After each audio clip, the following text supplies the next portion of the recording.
from my teacher, Mr. Schoaf, who said to me, Mr. Rohn, if you want the future to change for you, you've got to change. And he said, if you don't change, the next 6 years of your life is going to be just like the last 6. You'll still be behind on your bills. You'll still be behind on your promises. But then he gave it to me in the form of a promise. When I was 25 years old, I've remembered it all these years. Young man, if you will change, everything will change for you. If you will get better, everything will get better for you. What a clear message that was for me. He said, if you'll change your philosophy, if you'll change your habits, if you'll refine your thinking, if you'll change and accept some new disciplines, if you'll turn the corner where you've been in the past, go for a new life for the future, he said, all kinds of remarkable things will happen for you if you will change. Before I met Mr. Schoaf, I used to cross my fingers and say, I sure hope things will change. I was hoping the government would change and the tax structure would change and that my boss would change and pay me more money, would come down, and I was hoping that circumstances would get better. And then I discovered from my teacher that those things are going to continue the same. In fact, all of those things that happen to us is kind of like the wind that blows. But we must not leave our future just to the wind, just to the economy, just to the structure of the way things are happening today. Here's what we must learn to do, and that is set a good sail. And if you'll learn to set a good sail, and that's what my teacher taught me in those early days. He said, Mr. Rohn, the wind is going to blow however it's going to blow. Politics are going to be politics, and the economy is going to be the economy. And however it turns out, that's the way it's going to be. What you must learn to do is not to wish for a better wind. That's naive. The key is to wish for the wisdom and the skills and the learning so that you can set a better sail. And so that's what I did at age 25. I went to work not on the economy. I went to work not on the community. I didn't go to work to try to change the government. I didn't go to work to try to change my boss or the company. I didn't go to work to try to change circumstances. I went to work to try to change myself.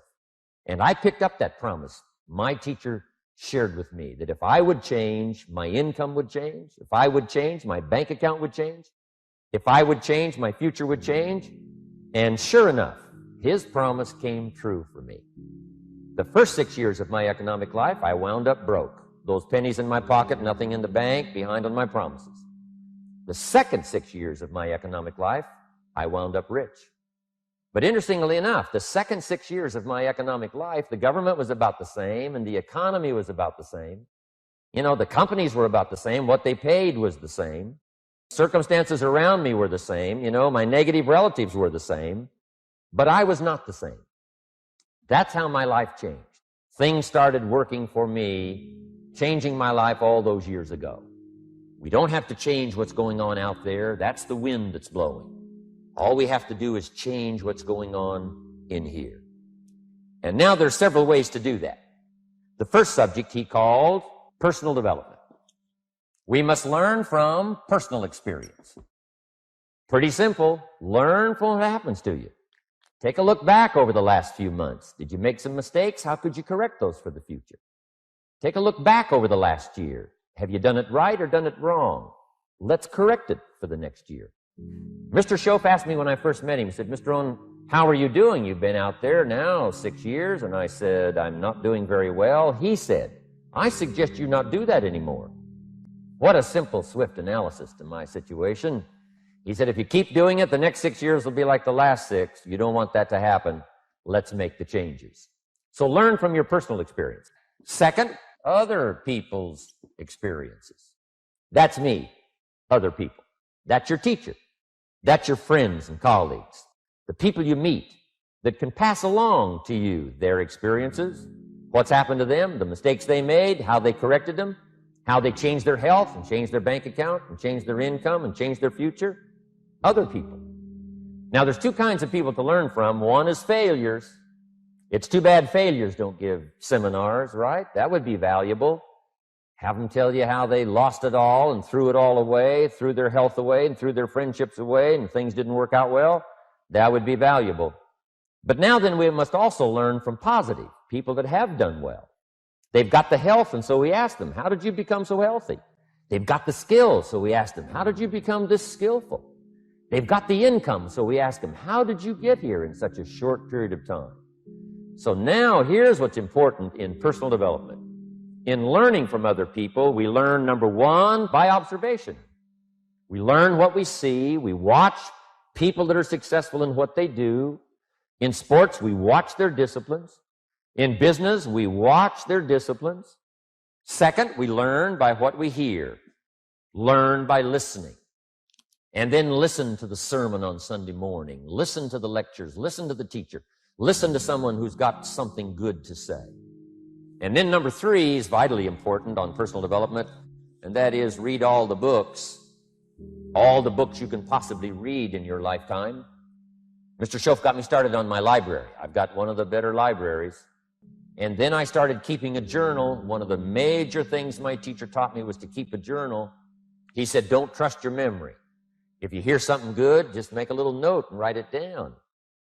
So I would suggest you do the same. Things that impress you, a poem that impresses you.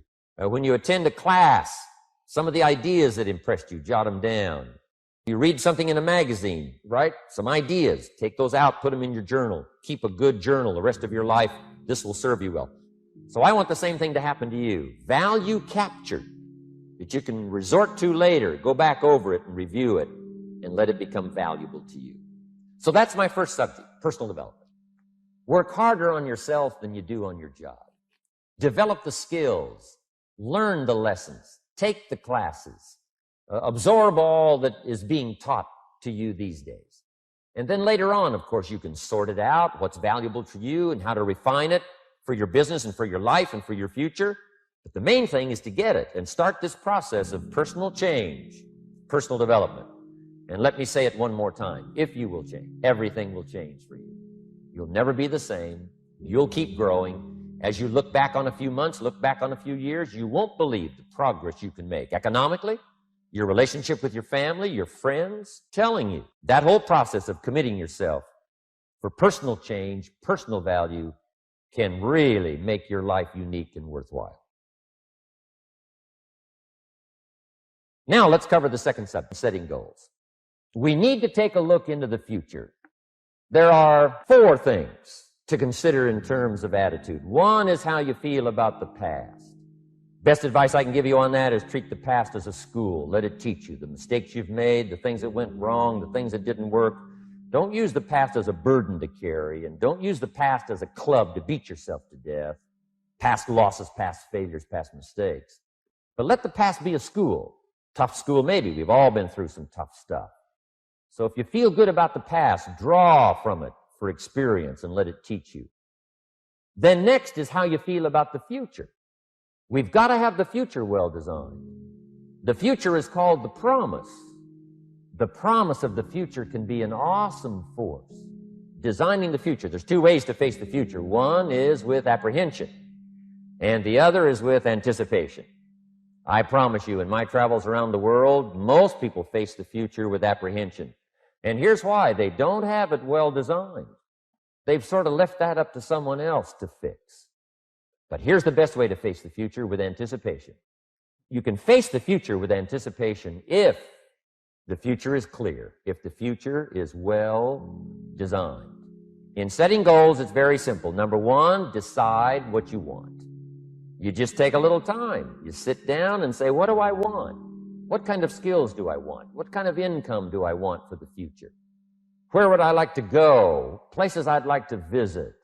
Habits I'd like to acquire. Skills I'd like to have. Economics, friendships, people you'd like to meet. When you've thought about what you want for the future, make a list. If the future gets clear, the price gets easier. Because you got to remember, for every promise, there's a price to pay. Everybody's got to pay the price. Everybody's got to do the deal. Everybody's got to do the disciplines. But here's what I've discovered. If the promise is clear and powerful, the price is easy to pay. The price is some classes. The price is a few books. The price is a few disciplines. The price is finding something that'll make your life better, make you grow, make you change, make you develop.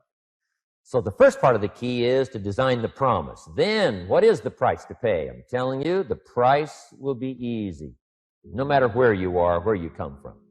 Color doesn't matter, religion doesn't matter, where you grew up doesn't matter, circumstances don't matter. I'm telling you, if you'll make the promise of the future clear for yourself, all of the values of life that you could possibly want, and be serious about it, I promise you it's an easy price to pay. Anybody can pay it. And the best advice I can give you is, if I can do it, you can do it. Farm boy from Idaho, raised in obscurity, I changed my life, turned it upside down, turned it all around, found economics, found future, found promise, and if I can do it, you can do it. So, start setting your goals and see if you can't get a better excitement going for the things you want to accomplish for the future. One of the major reasons for setting goals is for what they make of you in achieving them. My teacher advised me when I first got started at age 25, he said, "Jim, why don't you set a goal to become a millionaire? I'm here to help you." And he said, "Here's why. For what it will make of you to achieve it." I'm telling you, that statement changed my life. Set the kind of goals that will make something of you to achieve them. He said, now, once you become a millionaire, what's important is not the money. It isn't important. He said, you could just give the money away. Now, I did better than that. I lost it all. By the time I was 31, I was a millionaire. By the time I was 33, I was broke. But when I lost all my money, guess what? I found out Mr. Schoaf was right. What was valuable was not the money. What was valuable was what I became to earn the money. The skills I had, the knowledge I had about the marketplace, the values that I had going for me. They were more valuable than the money. And here's an important statement to remember. It's not what you get that makes you valuable. It's what you become. So part of the key here is to set the kind of goals that will make something of you. Don't set them too low so that you don't have to grow and you don't have to read and you don't have to try and you don't have to stretch. Don't set them too low. And then don't sell out. Don't go for something that's going to cost you your virtue or cost you your values or sell out your principles. There's a good middle road here to follow. Goals that will inspire, goals that will help you grow, change, develop, and become better than you are. Now here's my third subject, and that's called financial independence. Become rich by 40, 35 if you're extra bright, much sooner if you find an opportunity like I did. I like the phrase financial independence. I think it's every person's heritage here, especially in America, to become financially independent. Now, let me give you my definition of financial independence. Financial independence is the ability to live from the income of your own personal resources. Now, it depends on how you want to live. If you need $2,000, $3,000 a month, if you need $4,000 or $5,000 a month, if you need $10,000 a month, some people may need, $100,000 a month. But whatever you would need to live, and you could earn that living from the income of your own personal resources, that's what I call financial freedom, financial independence. And let me show you how to acquire it. If you start at age 15, between ages 15 and 35 is 20 years. 20 years, in my opinion, is enough time to become financially independent. If you're not, you don't live in the wrong country. Probably what's happened is you have the wrong plan. And it's easy to be a nice person with the wrong plan. I found that when I was 25 years old. I was broke at age 25, and I was a nice guy. You would have liked me. But I'm telling you, my plans up until then, especially my financial plan, left me broke. I totally changed it the next 6 years, and I became financially independent. It is possible in a reasonable amount of time, whatever, 20 years' time, enough time. You can do it in a much shorter period of time, like I did if you want to. But this is a reasonable enough time. But here's number one. First of all, you got to have the right philosophy. Philosophy is our ability to gather knowledge and sort through it and decide what's valuable. To develop a philosophy about life, a philosophy about our health, a philosophy about our family relationships, a philosophy about economics. And if you develop the right philosophy, that's what helps to set this sail so that in 6 years it takes you where you want to go instead of winding up like I did that first 6 years of my economics, broke, no money, empty bank account. Now, let me give you a couple of philosophies to consider. Here's the first one. It's called the philosophy of the poor. Poor people usually spend their money and invest what's left. That's the philosophy of the poor. Now, here's the philosophy of the rich.